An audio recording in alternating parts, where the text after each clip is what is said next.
बिस्मिल्लाहिर्रहमानिर्रहीम। अल्लाहुम्मा सल्लि अला मुहम्मदिन व अला आलि मुहम्मदिन कमा सल्लैता अला इब्राहीम व अला आलि इब्राहीम इन्नका हमीदुम मजीद। डियर स्टूडेंट, आज हमारा जो टॉपिक है वो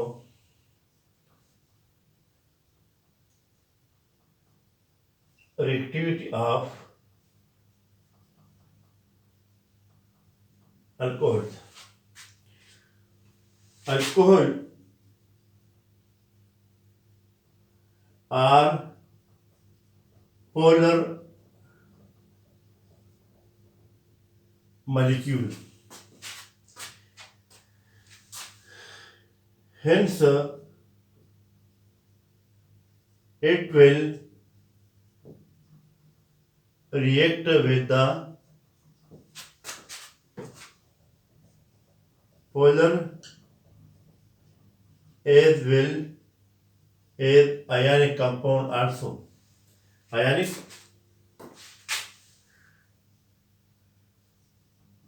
compound also.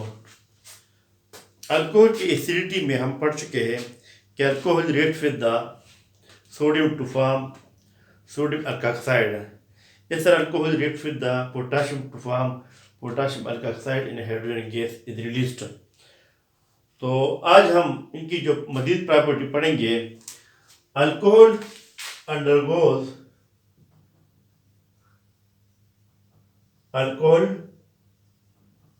undergo two main types of reaction. Number one,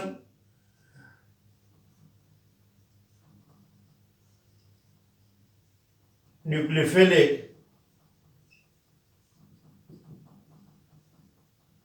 substitution reaction, और सेकंड जो है वो एलिमिनेशन रिएक्शन है। इनमें रिएक्शन है।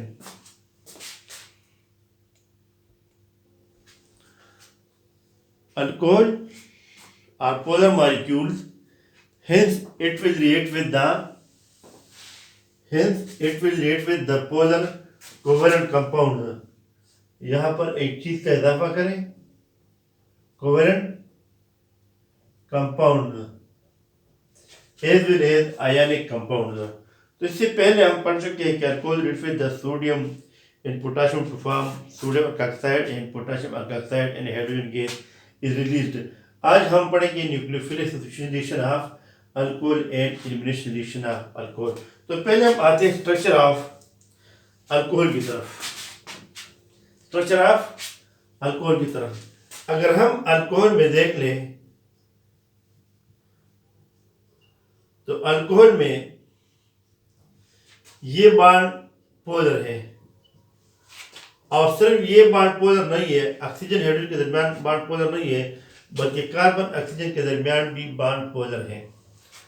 तो फिशन यानी ब्रेकिंग अ बॉन्ड यहाँ से भी हो सकता है और ब्रेकिंग अ बॉन्ड यहाँ से भी हो सकता है, यानी कार्बन ऑक्सीजन के दरमियान भी बॉन्ड टूट सकता है और ऑक्सीजन और हाइड्रोजन के दरमियान भी बॉन्ड टूट सकता है, और दोनों बॉन्ड के टूटने के नतीजे में या तो न्यूक्लियोफिलिक सब्स्टिट्यूशन रिएक्शन होगी या एलिमिनेशन रिएक्शन होगी। So the main reaction of alcohol are attributed to the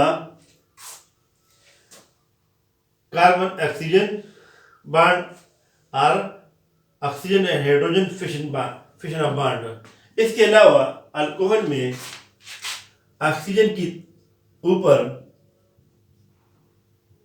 lone pair of electron भी है, which can easily B donated, यानी ऑक्सीजन के ये लोन पेयर जो है किसी भी एसिड से हम इसको प्रोटोनेट कर सकते हैं। So the reaction of alcohols are attributed due to the this structure, यानी polarity of carbon oxygen bond or oxygen hydrogen bond, and due to the lone pair of electron which are present on the oxygen atom, which are present on the oxygen atom. Reaction of alcohol, first property की तरफ आते हैं. Reaction of alcohol with hydrogen acid. Hydrogen acid का मतलब है HCl, HBr or HI. So alcohol reacts with the hydrogen acid to form alkyl lead, and this is called nucleophilic substitution of alcohol. For example, alcohol reacts with the hydrogen acid. पहले हम generation लिखते हैं to form alkyl halide और plus H2O. ये क्या है? Alkyl halide. और ये एक जनरल अल्कोहल है. और ये हमारे पास हाइड्रोजन एसिड है. HCl हो सकता है, HBr हो सकता है और HI हो सकता है. एग्जाम्पल लिखते हैं C2H5OH plus HBr to form ethyl bromide और प्लस H2O. ethyl bromide और ethyl bromide. और ये हमारे पास इथानॉल, यानी ethanol reacts with the hydrogen bromide to form ethyl bromide and water. ये रिएक्शन अल्कोहल का कहलाता है न्यूक्लियोफिलिक सब्स्टिट्यूशन. यानी ब्रोमाइड आयन जो न्यूक्लियोफाइल है, ये न्यूक्लियोफाइल इस हाइड्रोक्सल को आसानी से रिप्लेस करता है. So the hydroxyl of the, which is also called nucleophile, it has been replaced by bromide ion in this reaction.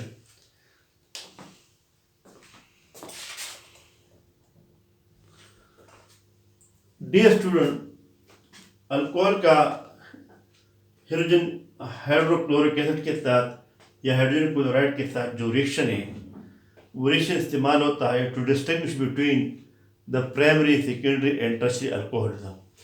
So, this test comes with a Lucas test. This test is used to distinguish between primary, secondary and tertiary alcoholism. A small quantity of given alcohol is added to the concentrated HCl containing anhydrous zinc chloride.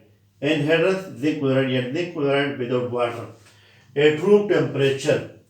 When the mixture is shaken, the insoluble alkyl chloride that commences to produce, शुरू होना, to produce cloud in the test solution. The time taken for the appearance of cloudness is noted. यानी इसको आप इस तरह बयान करेंगे simple आपके लिए कि हम 3 बीकर लेते हैं. हम 3 बीकर लेते हैं और तीनों बीकर में हम रखते पहले से कंसंट्रेटेड HCl और एनहाइड्रस जिंक क्लोराइड. तीनों बीकर में क्या रखते हैं? कंसंट्रेटेड HCl और एनहाइड्रस जिंक क्लोराइड. यह भी इस तरह कंसंट्रेटेड HCl और एनहाइड्रस जिंक क्लोराइड रखते हैं. तीनों बीकर में पहले से रखते हैं. फिर स्टॉपवॉच हमारे साथ होता है, हमारे हाथ में होगा. एक बीकर के अंदर हम डालते हैं टर्शियरी अल्कोहल, दूसरे बीकर के अंदर हम डालते हैं सेकेंडरी अल्कोहल और थर्ड बीकर के अंदर हम डालते हैं प्राइमरी अल्कोहल. और टाइम नोट करते हैं. Alcohol reacts with the HCl in the presence of anhydrous zinc chloride, which is acting as a catalyst to produce insoluble alkyl chloride. For example, मैं यहाँ पर रिएक्शन लिख लेता हूँ. ये मेरे पास टर्शियरी अल्कोहल है और ये मेरे पास HCl है इन the presence of anhydrous zinc chloride, तो ये आपके पास क्या बनेगा, टर्शरी अल्काइल हैलाइड। और जब टर्शरी अल्काइल क्लोराइड बनेगा तो ये क्लाउड की, चूंकि ये एंड सॉल्युबल होगा वाटर में, तो ये क्लाउड की शक्ल में अपीयर होगा। इस तरह यहाँ पर मेरे पास बहुत जगह नहीं है, तो इस तरह सेकेंडरी अल्कोहल बी जब HCl के साथ रिएक्शन करेगा इन the presence of anhydrous zinc chloride, तो आपके पास क्या बनेगा, secondary alkyl halide, secondary alkyl chloride बनेगा और प्लस वाटर। और इस तरह प्राइमरी अल्कोहल के साथ भी HCl in the presence of anhydrous zinc chloride, in the presence of anhydrous zinc chloride मिलकर बनेगा प्राइमरी अल्काइल हैलाइड, जो प्राइमरी अल्काइल क्लोराइड जो वाटर में इनसॉल्युबल होगा। अब जिस बीकर के अंदर आपने टर्शरी अल्कोहल डाला है तो एकदम से टर्शरी अल्काइल क्लोराइड बनेगा with in no time. The tertiary alkyl chloride will form immediately, और ये टाइम आप नोट करेंगे टॉप 5 से। फिर जब आप दूसरे बीकर के अंदर आप सेकेंडरी अल्कोहल डालेंगे, या तो मैं लिख देता हूं टर्शरी अल्कोहल, नोटेशन नोट कर दो, टर्शरी अल्कोहल, फिर यहां पर मैं डालता हूं सेकेंडरी अल्कोहल। जब यहाँ पर मैं सेकेंडरी अल्कोहल डालूंगा तो यहाँ पर क्या बनेगा, सेकेंडरी अल्काइल क्लोराइड बनेगा, and it will take time 5 minutes, और सेकेंडरी अल्काइल क्लोराइड बनने में 5 मिनट लगेंगे। लेकिन जब आप प्राइमरी अल्कोहल को यहाँ पर आप इस बीकर के अंदर डालेंगे तो रूम टेम्परेचर पर ये रिएक्शन नहीं होगा, लेकिन जब आप इसको हीट करेंगे तो Aahista Aahista cloud, insoluble cloud alkyl chloride के यानी प्राइमरी अल्काइल क्लोराइड के बनना शुरू हो जाएंगे। और इस टाइम को आप नोट करें कितने टाइम में बनता है, लेकिन रूम टेम्परेचर पर नहीं बनेगा। यहाँ पर क्या बनेंगे, यहाँ पर जब आप टर्शरी अल्कोहल डालेंगे कंसंट्रेटेड HCl और एनहाइड्रस जिंक क्लोराइड में डालेंगे तो एकदम से बन जाएगी क्लाउड। किस किस्म के क्लाउड होंगे, ये क्लाउड टर्शरी अल्काइल क्लोराइड के क्लाउड होंगे जो वाटर में इनसॉल्युबल होंगे, और ये आपको नजर आएंगे। और it will take time no time, it will form immediately. अब जब आप यहाँ सेकेंडरी अल्कोहल डालेंगे इस बीकर के अंदर जिसके अंदर पहले से कंसंट्रेटेड HCl और एनहाइड्रस जिंक क्लोराइड पड़ा है, तो यहाँ पर जब क्लाउड बनेंगे तो इट विल टेक 5 मिनट्स। और यहाँ पर जब आप प्राइमरी अल्कोहल डालेंगे इसके अंदर जहाँ पर कंसंट्रेटेड HCl और एनहाइड्रस जिंक क्लोराइड पड़ा है तो रूम टेम्परेचर क्लाउड नहीं बनेंगे, लेकिन जब आप इसको आहिस्ता आहिस्ता हीट करेंगे तो आहिस्ता आहिस्ता क्लाउड बनना शुरू हो जाएंगे। यानी प्राइमरी अल्कोहल जो है ये ये concentrated HCl in the presence of anhydrous zinc chloride के साथ आसानी के साथ रिएक्शन नहीं करेगा। तो इस तरीके से आप टर्शरी, प्राइमरी, सेकेंडरी और टर्शरी अल्कोहल को डिस्टिंग्विश करेंगे with the help of Lucas test. इसमें जो हम इस्तेमाल करते हैं एनहाइड्रस, कंसंट्रेटेड HCl और प्लस एनहाइड्रस जिंक क्लोराइड, इसको कहते हैं लूकस रिएजेंट। लूकस रिएजेंट यानी व्हाट इज लूकस रिएजेंट, अगर आपसे पूछे व्हाट इज लूकस रिएजेंट, एक mixture containing concentrated HCl and anhydrous zinc chloride. इसमें जो एनहाइड्रस जिंक क्लोराइड है it is acting as a catalyst, और HCl जो क्या है ये रिएजेंट है जो अल्कोहल के साथ मिलकर अल्काइल हैलाइड बनाता है। तो this was about the Lucas test.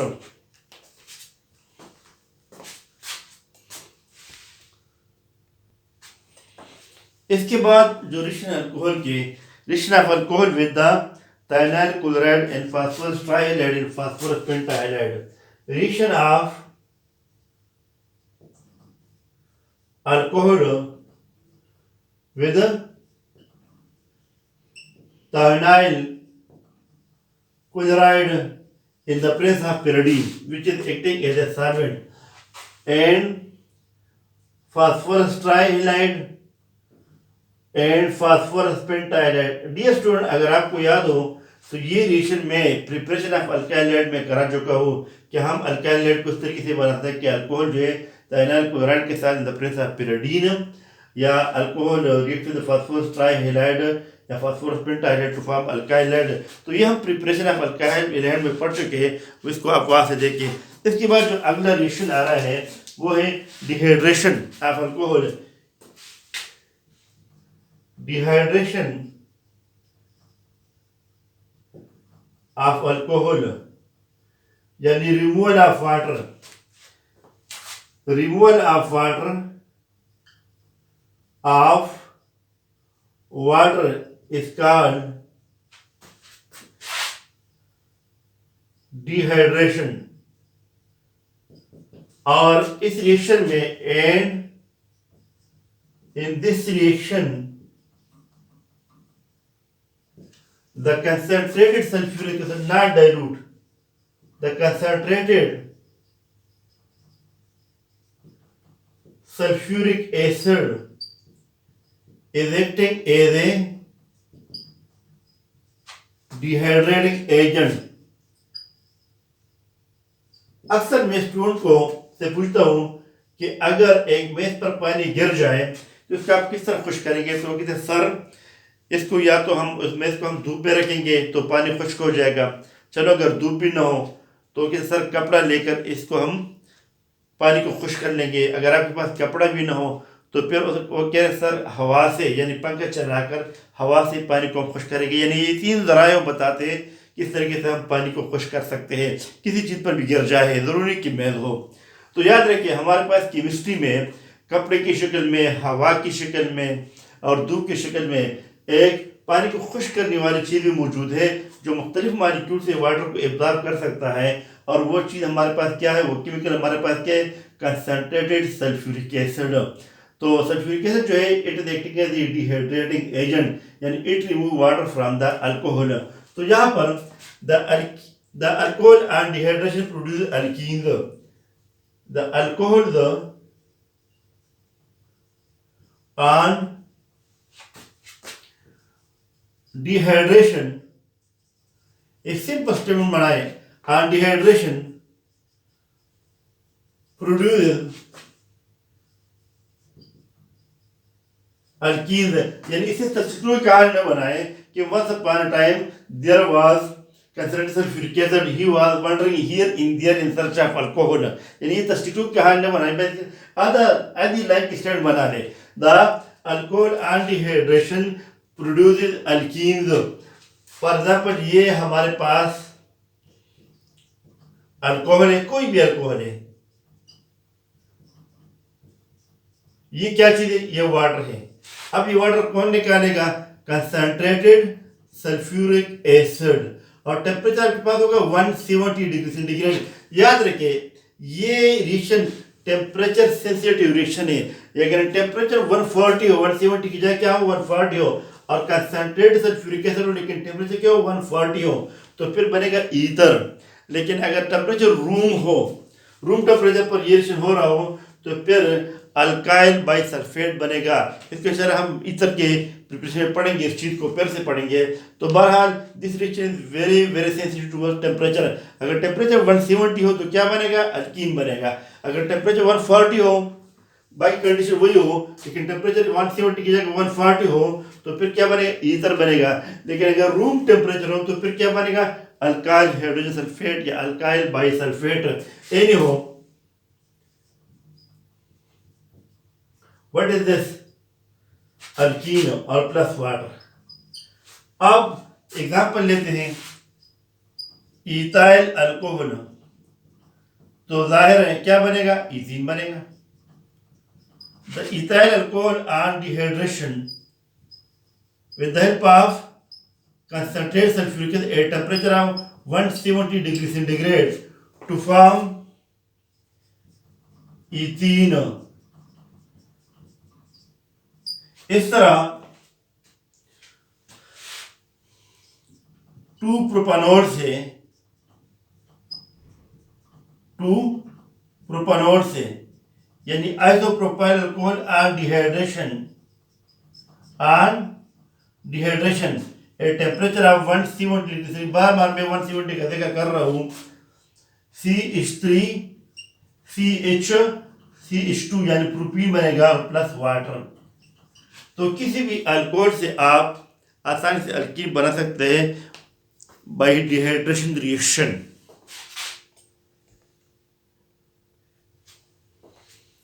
Reaction of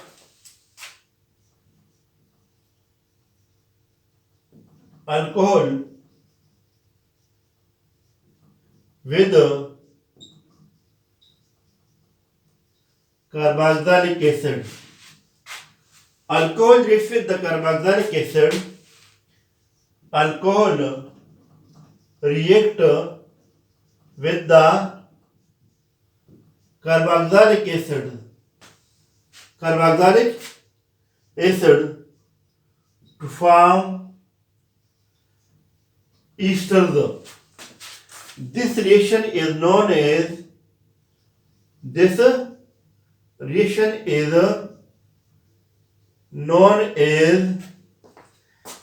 esterification.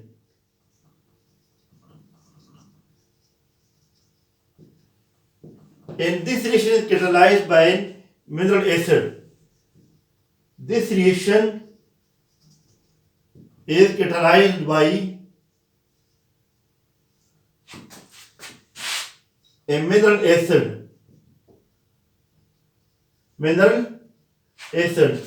that is HCl or H2SO4 or carboxylic acid.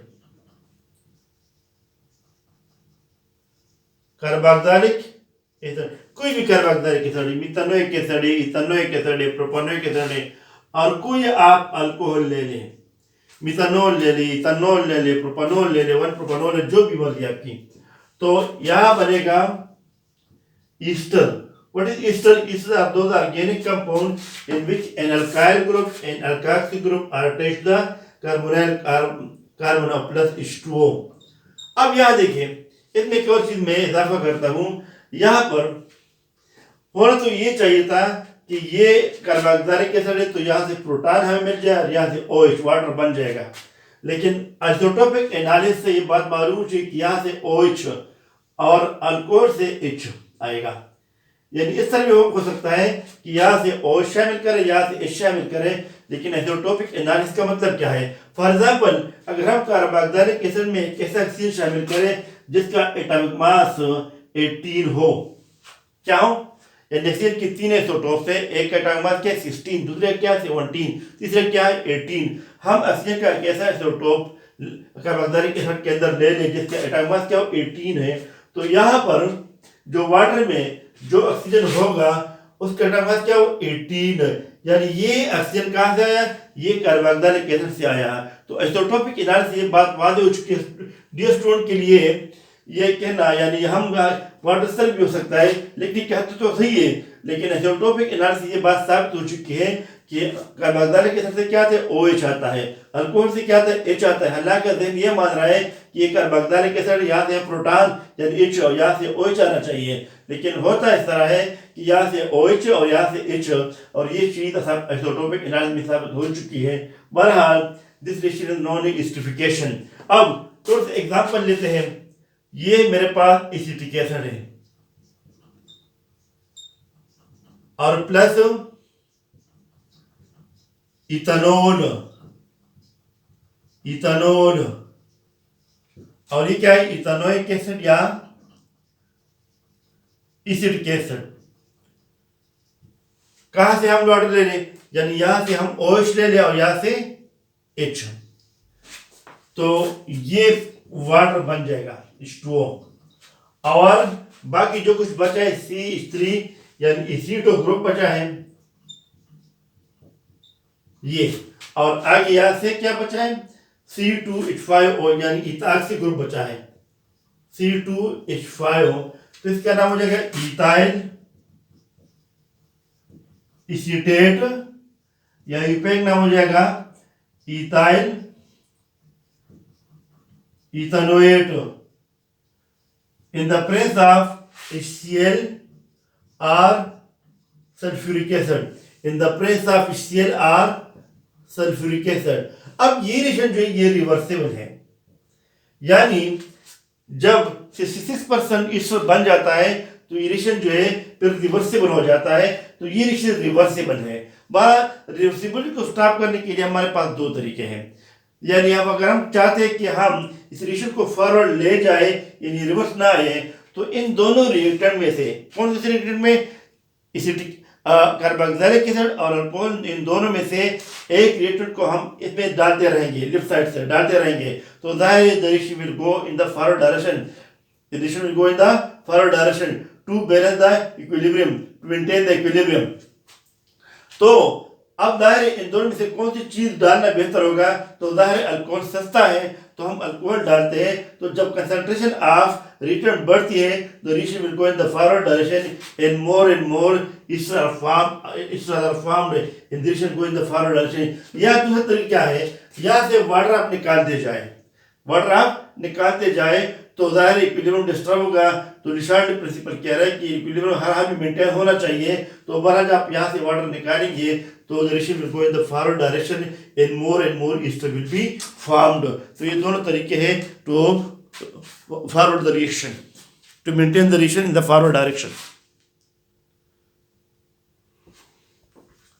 Oxidation of alcohol,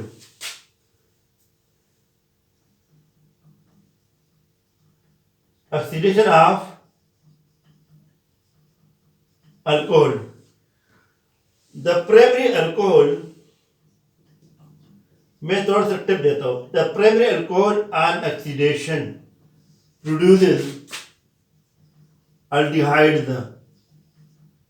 और पहले मैं कह चुका हूं कि जब अल्डिहाइड के हम रिडक्शन करेंगे तो प्राइमरी अल्कोहल वापस बनेगा, यानी oxidation is opposite of reduction. अगर आप रिएक्टेंट से प्रोडक्ट की तरफ जाते हैं ऑक्सीडेशन के जरिए, तो जब प्रोडक्ट से वापस रिएक्टेंट की तरफ आएंगे तो फिर आप रिडक्शन का रास्ता इख्तियार करेंगे।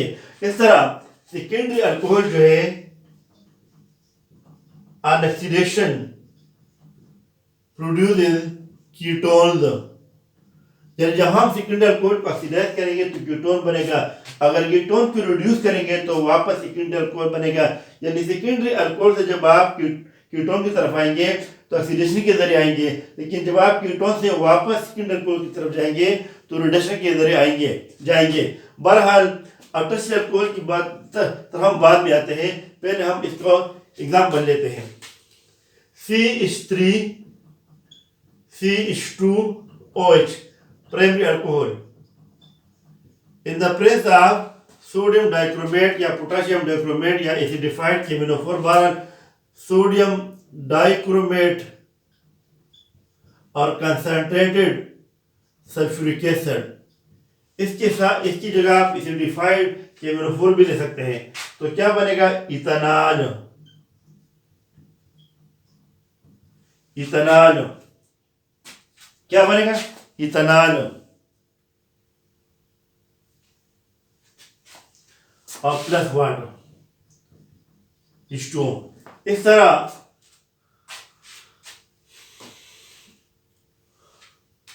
वन प्रोपानोल से मैं एक एग्जांपल और देता हूं। वन प्रोपानोल क्या है, प्राइमरी अल्कोहल है। वन प्रोपानोल तो कौन सा अल्डिहाइड बनेगा, जाहिर है plus nascent oxygen in the presence of sodium dichromate और and concentrated sulphuric acid. Sodium dichromate की जगह पोटेशियम डाइक्रोमेट भी ले सकते हैं। बहरहाल बनेगा प्रोपानॉल। क्या बनेगा, प्रोपानॉल अल्डिहाइड बनेगा और प्लस H2O। अब सेकेंडरी अल्कोहल लेते हैं। सपोज लेते हैं 2 प्रोपानोल या आइसोप्रोपाइल अल्कोहल एंड इसको लिखते हैं सेकेंडरी अल्कोहल भी जनरली कहते हैं।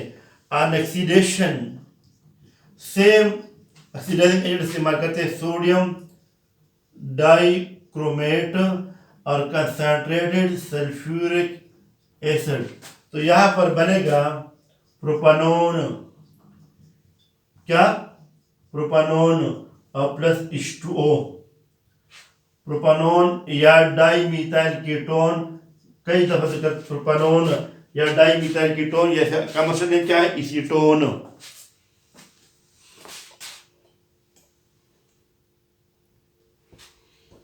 अब बात आती है टर्शियरी अल्कोहल की तरफ कि टर्शियरी अल्कोहल जो है under same condition can not be oxidised. वजह याद है कि तरह पहले मैं कंपेरिजन करता हूँ प्राइमरी सेकेंडरी का और टर्शियरी अल्कोहल का। जिस कार्बन के साथ हाइड्रोक्सिल ग्रुप अटैच है वो कार्बन कहलाएगा अल्फा कार्बन। तो ये दोनों हाइड्रोजन कहलाते अल्फा हाइड्रोजन। अब बात आती है सेकेंडरी अल्कोहल की तरफ।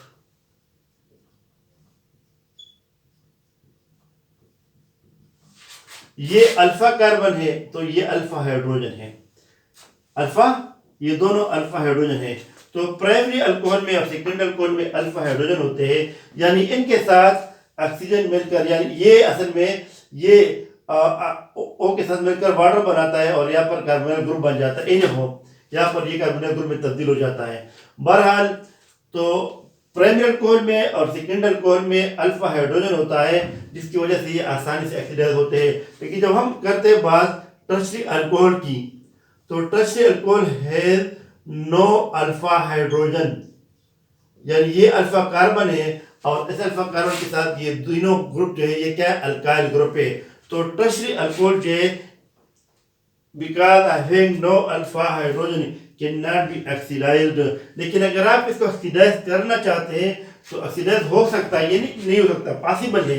लेकिन फिर क्या हो फर्क पड़ेगा, ये कार्बन कार्बन के दरमियान ये बॉन्ड क्या होगा, क्रैक हो जाएगा। ऑक्सीडाइज तो हो जाएगा लेकिन ड्रास्टिक कंडीशन के साथ होगा। इस तरह इस कंडीशन में ऑक्सीडाइज नहीं होगा because having no alpha hydrogen. तो यहाँ पर ये कार्बन कार्बन के दरमियान ये बॉन्ड क्रैक हो जाएगा, या ये कार्बन कार्बन के दरमियान ये बॉन्ड क्रैक हो जाएगा तो ऑक्सीडाइज हो जाते हैं। बहरहाल हम टर्शियरी अल्कोहल आपके कोर्स में नहीं है लेकिन फिर भी इसको हम थोड़ा सा ऑक्सीडाइज करते हैं ताकि स्टूडेंट के लिए आसान हो जाए कंसेप्ट बनाना। अल्फा हाइड्रोजन नहीं है तो कंसंट्रेटेड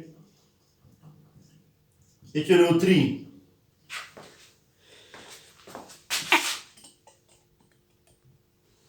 कंसंट्रेटेड HNO3 और वाटर H2O। तो इससे बन जाएगा CH3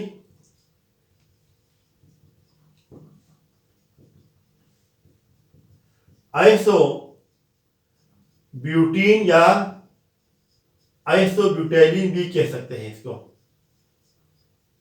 आइसोब्यूटेलिन, यानी डिहाइड्रेशन हो जाएगी। क्या हो जाएगी, डिहाइड्रेशन हो जाएगी, डिहाइड्रेशन ऑफ टर्शियरी अल्कोहल हो जाएगा। बहरहाल इसके बाद फर्स्ट फिर आगे चलते हैं, ये आइसोब्यूटीन जब बन